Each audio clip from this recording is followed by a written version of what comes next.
que vous me remplissiez les petits bulletins ici, avec votre nom, votre prénom, votre date de naissance, votre adresse, enfin voilà, qu'on puisse faire la carte. D'accord, très bien, on y va. 1864e inscription pour la médiathèque du Sungo. Un chiffre qui prend des allures de record quand on sait que l'antenne altkirchoise de la médiathèque départementale a ouvert ses portes il y a tout juste 3 mois. Dans les allées, au fil des rayonnages, des milliers d'ouvrages pour petits et grands, des DVD, des CD et même des jeux vidéo. Du bibliophile amateur de grands classiques au cosplayer fanat de manga, chacun peut y trouver son bonheur. La nouvelle médiathèque attire un public aussi bigarré que divers.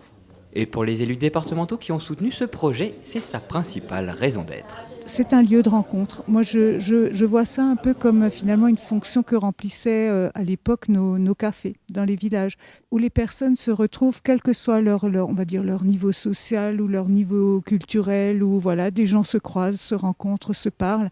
Une médiathèque, c'est pas seulement un endroit où l'on vient emprunter un livre, c'est aussi et surtout, j'allais dire, un endroit de rencontre, un endroit où on se rencontre entre générations.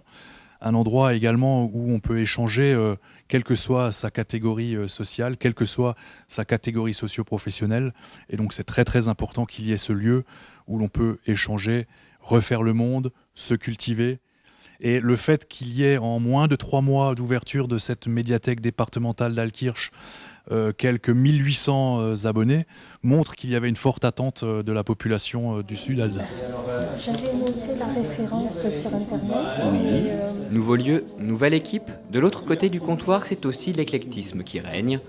Le personnel est constitué bien sûr de bibliothécaires professionnels, mais aussi d'agents venus de différents services départementaux, motivés par le challenge que représentait ce projet.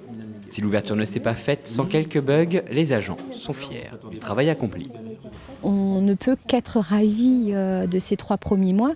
Cette médiathèque, à l'origine, était calibrée sur un bassin de vie de 10 000 habitants. Et en moins de 3 mois, nous avons atteint les 1864 usagers, ce qui représente 18% de la population, ce qui est plus qu'encourageant.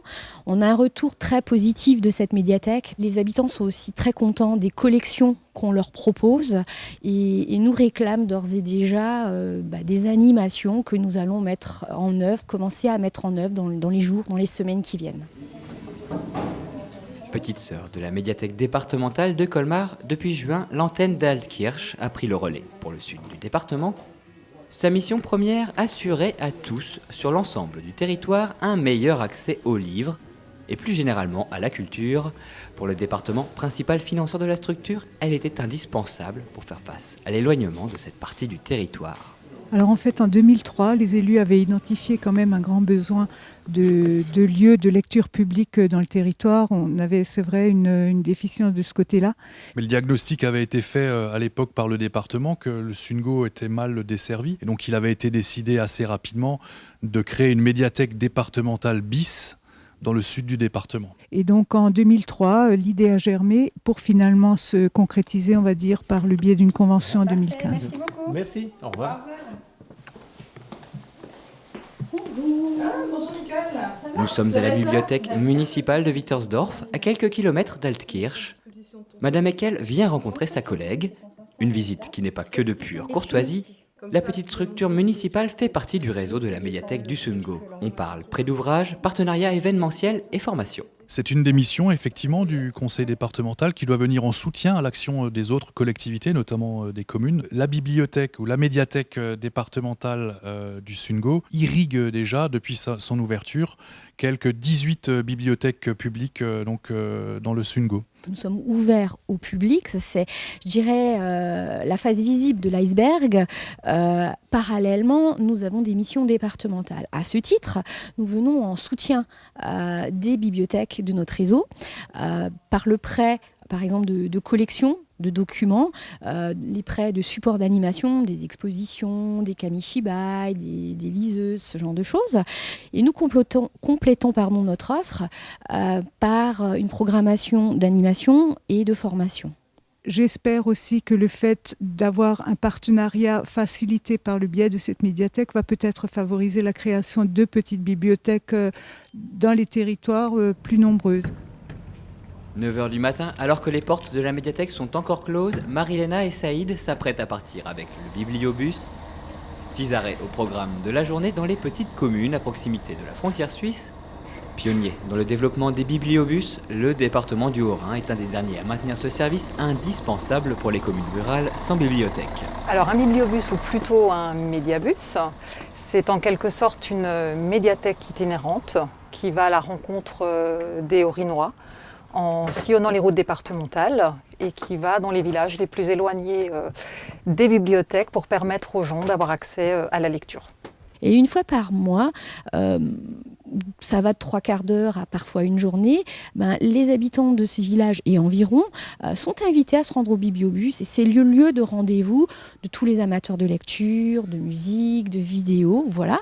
Donc ce sont des temps très conviviaux, très familiaux, c'est très sympathique. Dernier volet de l'action de la médiathèque du Sungo, amener la lecture aux personnes qui en sont le plus éloignées, handicapés, personnes âgées ou encore familles en grande difficulté sociale. Une action qui va de pair avec les politiques de solidarité du département. Pour Marie-Léna, ancienne assistante sociale, agir sur l'accès à la culture, c'est agir sur le social. La lecture, l'écrit, la culture de façon plus générale, c'est vraiment un formidable outil d'insertion. C'est un vecteur très puissant pour lutter contre les inégalités sociales. Ça permet de favoriser l'estime de soi, de dépasser ses limites, de mettre en exergue ses compétences, ses talents, d'échanger avec les autres, d'aiguiser son esprit critique. Donc c'est effectivement des outils qui peuvent aider et qui peuvent permettre aux gens de dépasser leurs limites. Depuis peu, des actions sont mises en place à destination d'un autre public, les réfugiés du centre d'accueil de Ferrette. Objectif, favoriser la découverte du français autant qu'offrir un moment de répit dans ces vies brisées. Une expérience forte qui, pour nombre de réfugiés, fut la première confrontation avec une société où l'on peut accéder à la culture sans tabou ni censure.